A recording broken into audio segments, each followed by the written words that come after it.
Hello hi नमस्कार welcome to a new blog. आज चलतु बासी रुटी रे रुटी उपमा करवा। दुईटी बासी रुटी नहीं गोटे टमाटो पियाज गोटे रसुण 4-5 कला भृषंग पत्र और सोरिष कंचा लंका 2-3। फास्ट आम गैस रे लो फ्लेम रे कड़ाई बसैबा। कड़ाई गरम होगा पर रिफाइंड ऑयल देवा। तेल गरम है सोरिष बटेबा तापर भृषंग पत्र कंचा लंका देवा से फुटीगला पियाज देवा। से आप देखिपे पियाज हो गलानी। एबे आमे से ऐड करवा रसुण काटिक रखि रसुण ऐड करवा। मसला अलग लगे बोली से लुण ऐड कले अल्प किछि।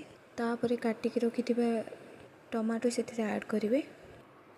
टमाटो हो आसला आप देखिपे टमाटो हो आसला। टमाटो हो आसला रुटी को जो अल्प अल्प काटिक रखिथे छिंडे रखिदे जमी स्क्रीन देखिपे केमी रखी कड़ाई रे पकेबे।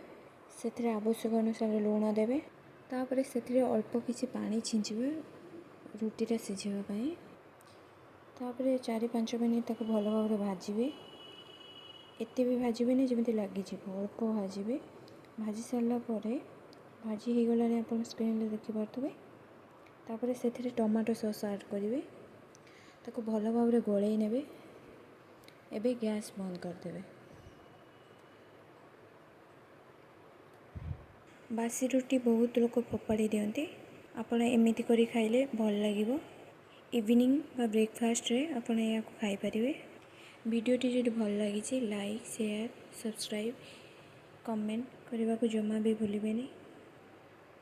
एमिति छोट छोट सहज उपाय रोषे करने आम चैनल को फॉलो करंतु। एथिरे आपनको कम समय केमिति शीघ्र रोषे करहब आप वीडियो सब किछि पाई परिबे। रहुछि जय जगन्नाथ।